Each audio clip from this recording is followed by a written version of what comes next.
Welcome to this presentation and tutorial of Compusynth 400 or CS400. The CS400 is a modular synthesizer inspired by the West Coast synthesizers, which features an interesting and peculiar sequencer inspired by the Altair 8800 microcomputer, which was one of the first microcomputers available to the general public in the mid-1970s.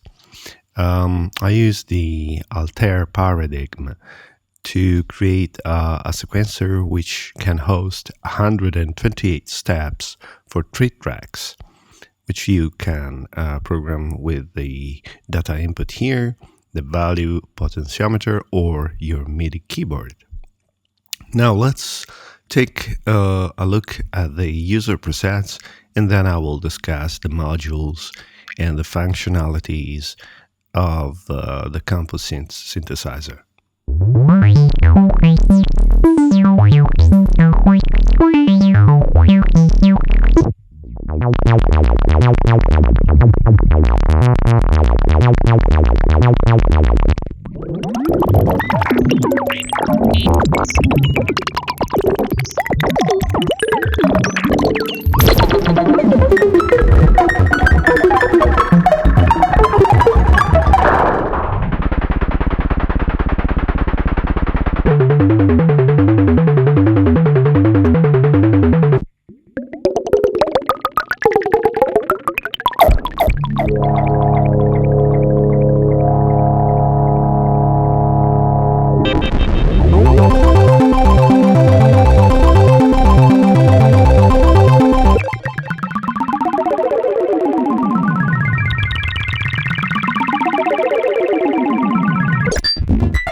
So here it is.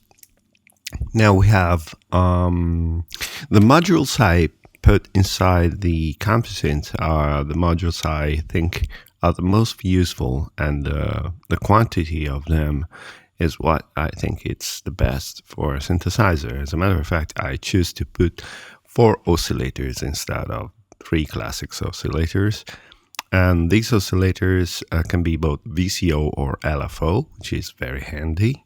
They have, of course, a FM index modulation, a fine control for the frequency, and then you have 2 volumes for 2 different sine waves for each one. There are some differences between oscillators 1, 2, and 3, and 4. As you can see, we have sine wave and sawtooth and triangle and rectangle for these 2 oscillators. Then we have 4 low-pass VCA or low-pass gates, which can work traditionally as low-pass, both, and VCA with modulation control, and something unusual for West Coast synthesizer, which is a resonant low-pass filter in the style of Moog synthesizer. Then 3 bandpass resonators filters. They are independent and they are very useful to create incredible sounds, also formants, for example. Then we have a triple random generator. The random generator are independent with 3 clocks, or can be clocked by the sequencer, or with the keyboard through the sequencer, or can clock in a random way, and I will go in detail later about this. Then we have 4 envelope generators, attack and release. There is no sustain, and they are very simple but yet very effective. And next we have a ring modulation, an attenuator for CV signals, a minimum processor for audio signals, a tape echo simulator, a reverb, which is a spring reverb simulator, a sum mixer to mix waveforms, and a final mixer where you basically this is the last part of your audio chain where every sound must go here in order to be heard. And then we have this peculiar 7-bit sequencer which uses binary numbers to store up to 128 steps for 3 tracks. And of course, we have a way to record sounds, as this is not a VST instrument, but rather is a standalone software. Anyway, you can connect it to your DAW using a virtual audio driver. Select here a virtual audio driver, and you can send the signal, the final signal from the mixer, to your DAW if you need so. And we have a tape recorder, which we are actually using to record the sound of this demo. Now, to connect all the modules, just like many softwares of mine, just like Berna or GlitchLab, you can use the matrix. The matrix is very similar to the VCS3 synthesizer matrix, only that this is bigger with more features. Now let's try to, from scratch, to create a sound in order to make you understand how the software works. Let's take VCO1 and we go to the low-pass VCA1. So these are the outputs and these are the inputs of your modules. The white ones are for audio signals, the red ones are CV signals, and the blue ones are trig gate signals. Now the VCA1 is connected now to the low-pass VCA1. Then we take the low-pass VCA1 and we go straight to mix 1 to the output. And let's say I want to control the VCA1, the VCO1 with the keyboard, MIDI keyboard. I must patch the keyboard CV here to the VCO1 1 volt per octave input. And of course we need an envelope, so we take the keyboard trig and we plug it to the envelope 1 input trig. We take the envelope 1 output to modulate the low-pass gate or low-pass VCA. Now we must raise some knobs of the volume of this oscillator. We raise the index of modulation of the low-pass gate and give some release. And here I choose my keyboard.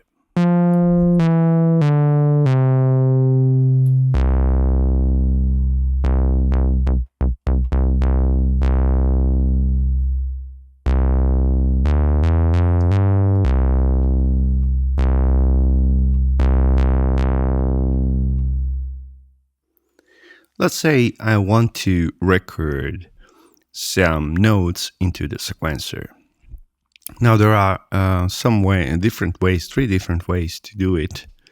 The first is to use the keyboard, so it's the most simple. In order to do it, I just need to press rec. And now every note I press on the keyboard will be stored into track 1 of the sequencer. Remember that when you start recording, it's best to start from the address 0. This is the address section and this is the data section. And don't get scared about these numbers. They are binary numbers.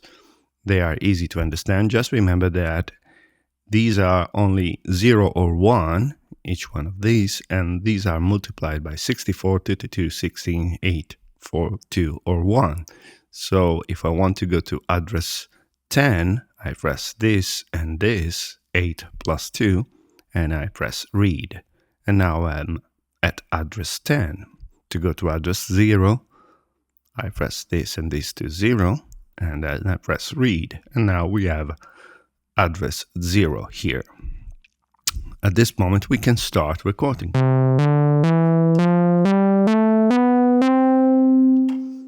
Okay, 7 simple notes. Now they are stored here as binary numbers. I can switch off the record and I can start playing. But we are not hearing anything because the sequencer is not actually patched to the matrix. So let's go to the matrix. Let's take the keyboard, the sequencer trig, and put it here. So now the sequencer is triggering the envelope. And let's take the sequencer track 1, and we go to the 1 volt per octave. And here we go. Just remember to unpatch the keyboard CV, because otherwise it will add the signal to this, which can be handy. For example, if I want to for example, transpose my sequence, I patch back again my keyboard CV, and then I can transpose.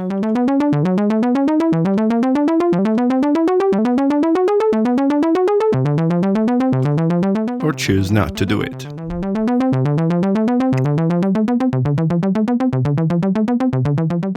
Let's say I want to add some delay. The low-pass VCA goes to the mixer, so it goes also to the echo.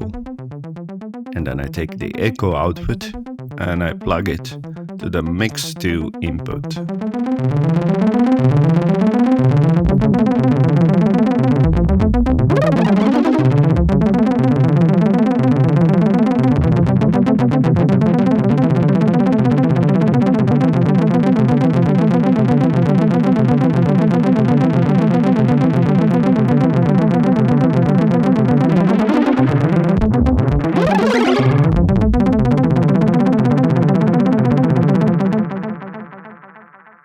Okay, there's another way to program the sequencer, which is using these switches.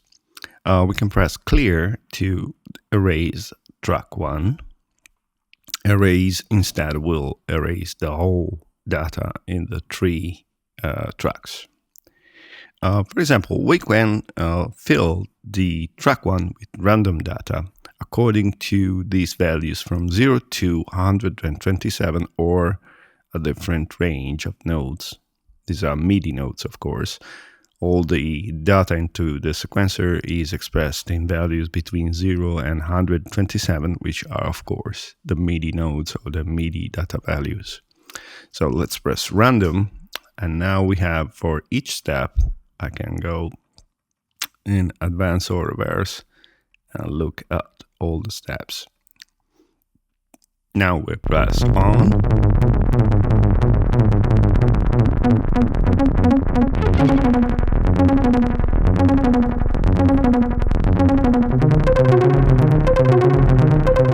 Okay, so I have my random data.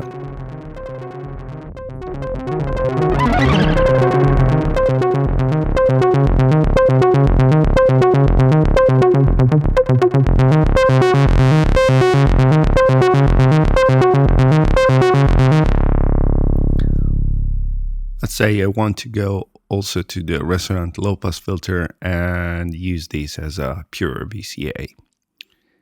Now, the low-pass here goes first to the voltage control filter, and the voltage control filter goes to the echo and the mix 1 input.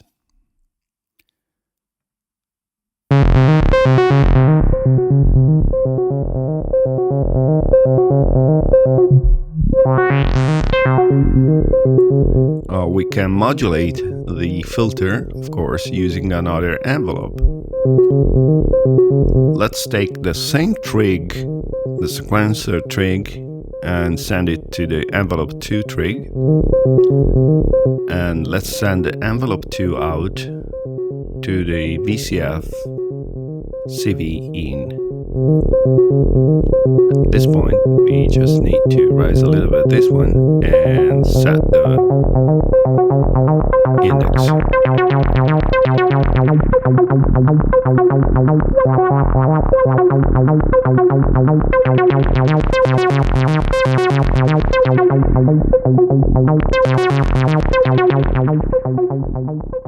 Let's say I want to modulate the time of the echo.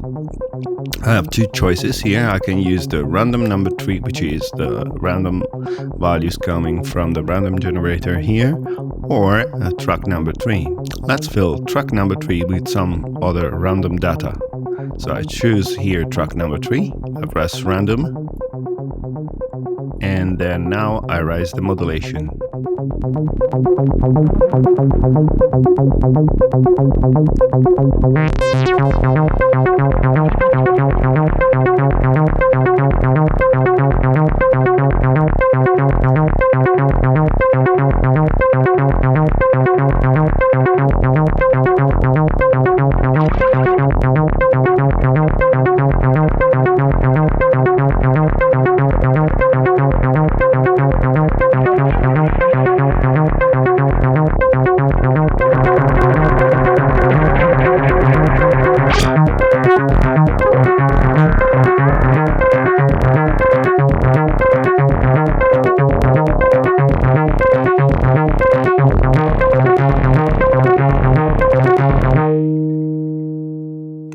Alternatively, I can use the random generator here. Each random generator has a clock. So I can raise these, and I have two knobs for the range of the random data from 0 to 127. Let's say I want a little bit less, and I can use some interpolation. Interpolation will transform these discrete numbers into continuous values, changing their value in an interpolated way. So let's choose random tree and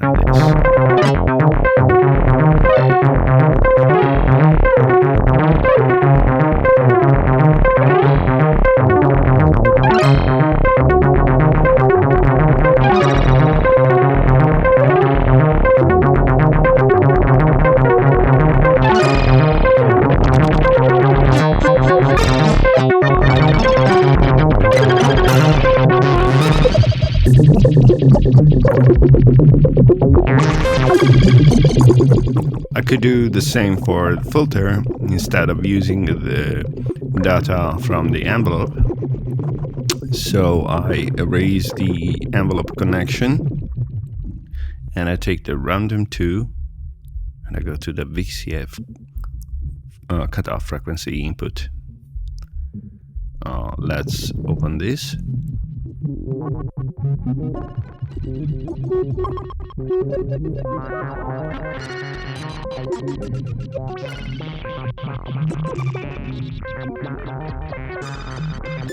And well, at this point we can generate also the nodes from the random CV generator like this, and we take this instead of a sequential trig, we take the random 1 trig and we go to the envelope,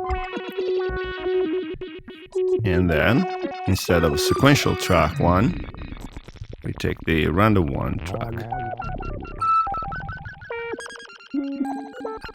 Now these two switches, by switching this one, we will have a random time for each clock. Instead, this one will stick the clock, both the 3 clocks, to the clock of the sequencer.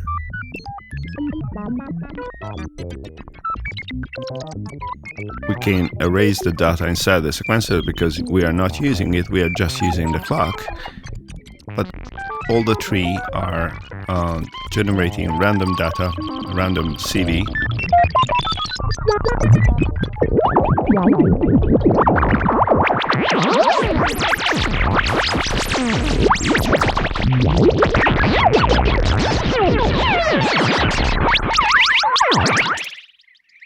Let's make another example with a random CV generator.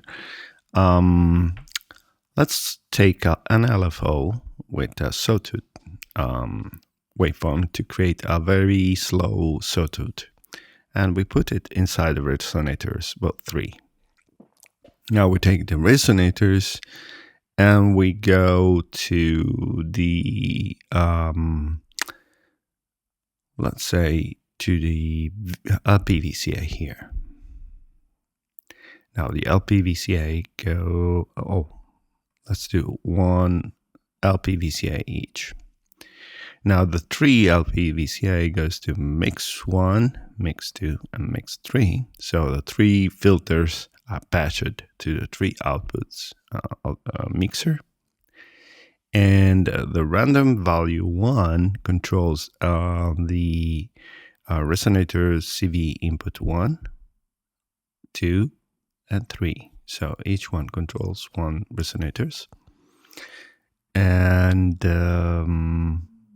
now we have 3 trigs here, independent trigs for each envelope. And the 3 envelope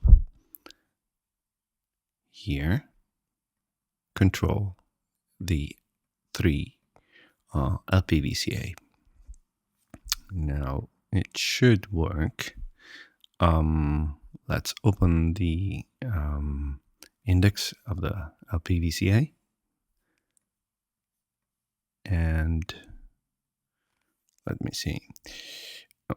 We must control this, and now we set.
And now we can add some delay and take the delay output, the echo output to the mixer 4.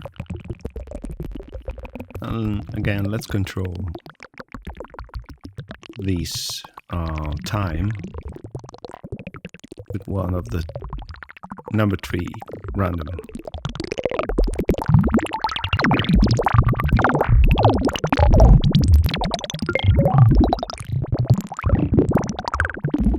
And as you can see, it makes very nice and organic sounds.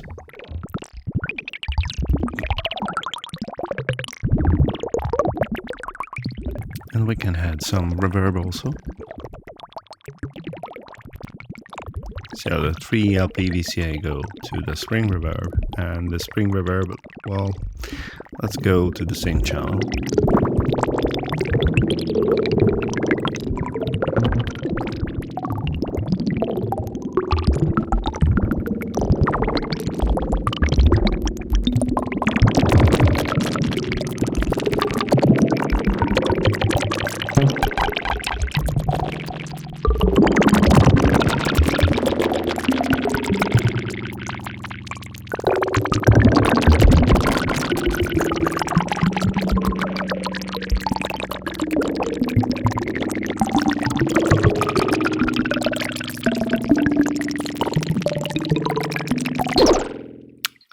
Let's do another example. Again, about the resonators, they are very beautiful, and I suggest you to try them because Often people underestimate the power of the bandpass resonating filters to create very interesting sounds. Let's take a sawtooth wave and let's go to the 3 resonators. And from the 3 resonators, let's go to the LPVCA1. And the LPVCA1 goes to the mix 1. Now let's take some random sequences from the sequencer to the VCO1 and the sequential trig to the envelope 1 trig input and the envelope 1 output to the LPVCA1.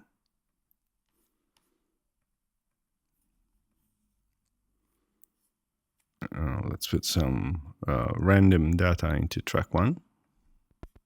Let's play. And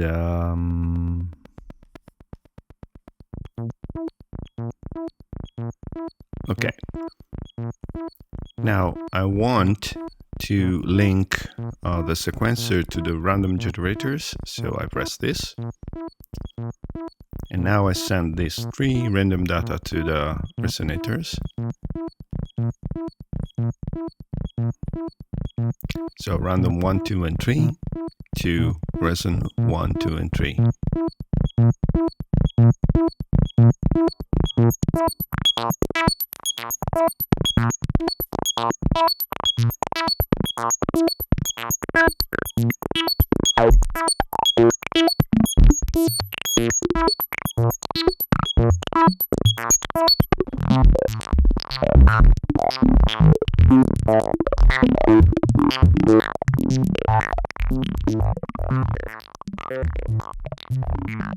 Of course, I could take also the original sound and go to the LPVCA2, pass the LPVCA2 to the mixer channel 2, and use the same trig to the envelope 2, and take envelope 2 to modulate LPVCA2.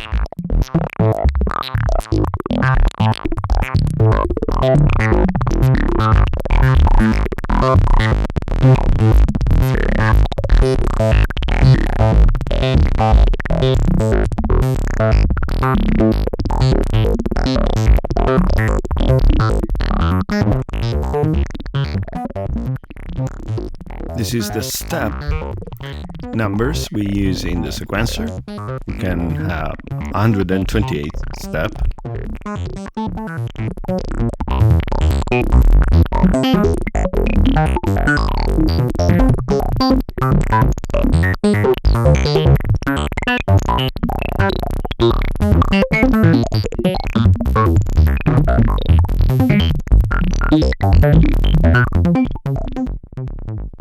This is the original signal, and this is the resonators.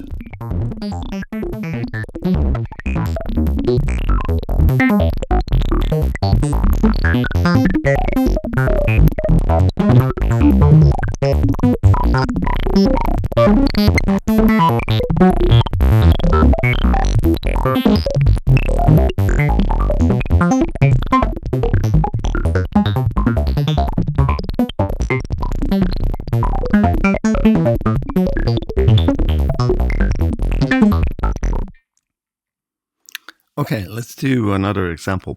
For example, there's a trick to make white noise. As you can see, there are no white noise generators present on the synthesizer, but you can generate white noise using oscillators.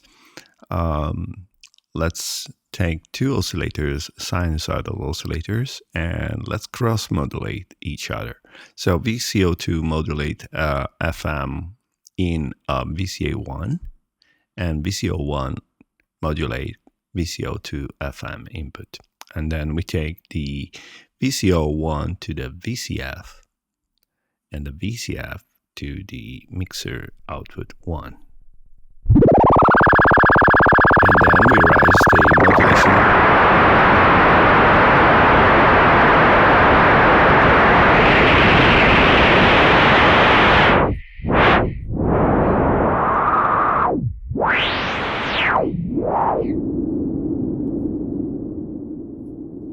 put some reverb and let's patch it here.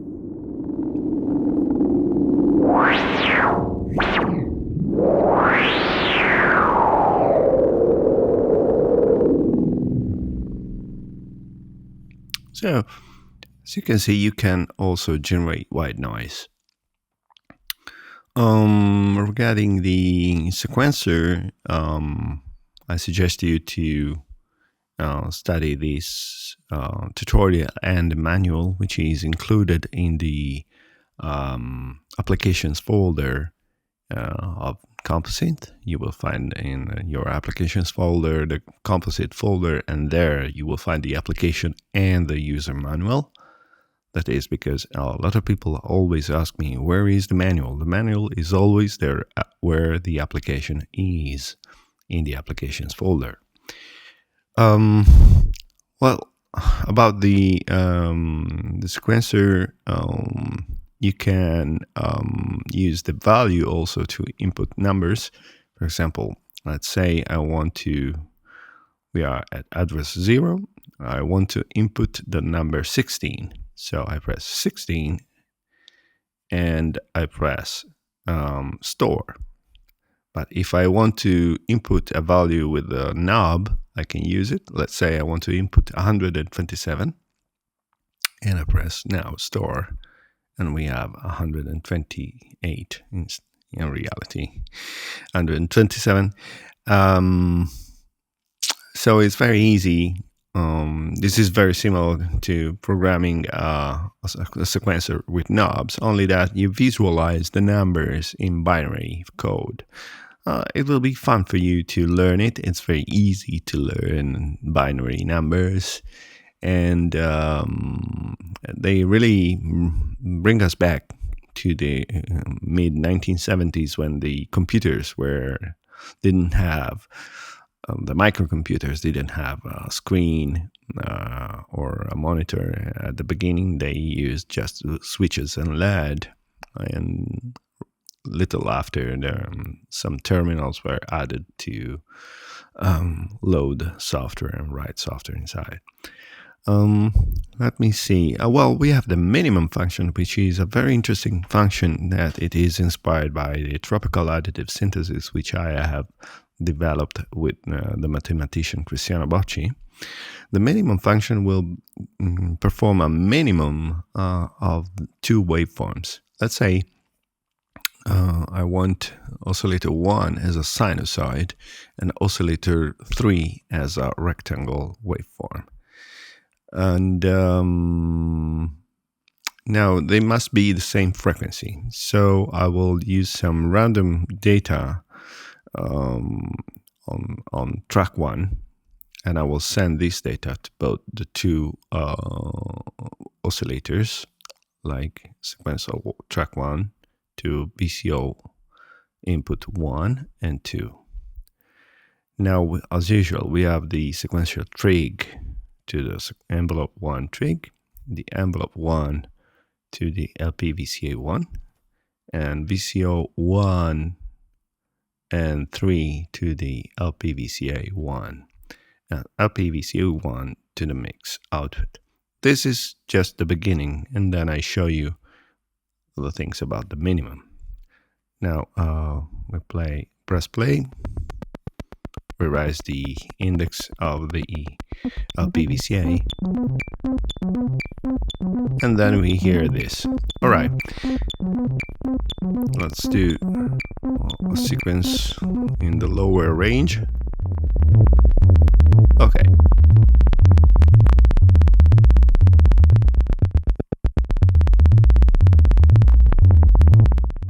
Now, what about the minimum? The minimum, it's useful to create new sounds, new waveforms. So instead of connecting the oscillators directly to the LP-VCA, I will go inside to the minimum A and B, sorry, here, and the minimum output will go to the LP-VCA 1. And now we have a different waveform. let's say it's good to raise this one by maybe 1 octave.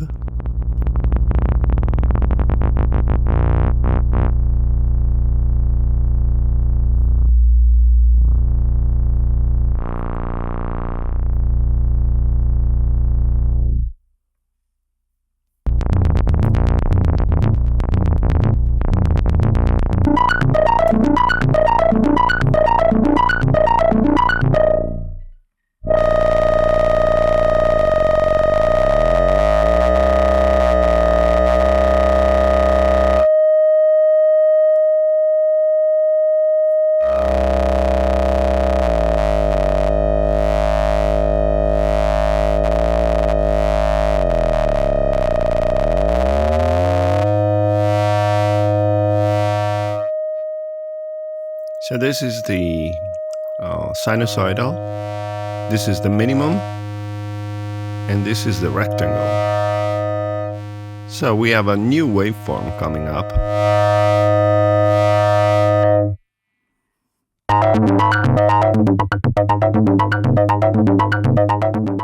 Oh, of course, I need to patch the sequencer track 1 to the number 3, not 2.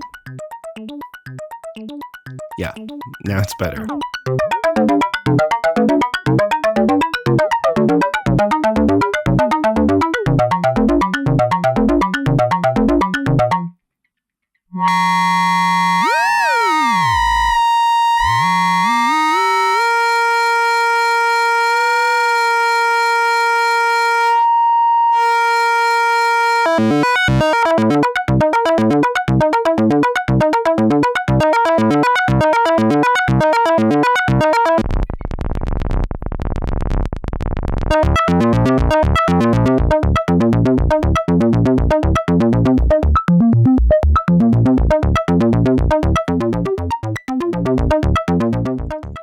So it's a nice way to create different waveforms which are not available here. Whenever you want to record your music, you just select here the length of the tape in seconds and then press record, and you will record all the sounds coming from the mixer output. After that you press stop and then export to WAV or AF file 24-bit non-compressed. There is also some tape simulation. You can add some kind of background noise and tweak some saturation and input level to distort your signals. So I think that this is all about this tutorial and presentation. I hope you did enjoy it, and I invite you to try the software on your computers. The demo works for 10 minutes, but then you can reopen it as much time as you want. It's fully working, and the price is 19.5 euros. It's very cheap. And the Windows version is going to be released in January 2023. We are working on it. And well, thank you for being here, and thank you for downloading and trying Compusynth. I hope you will enjoy it. We'll have many hours of beautiful sounds and fun. Goodbye.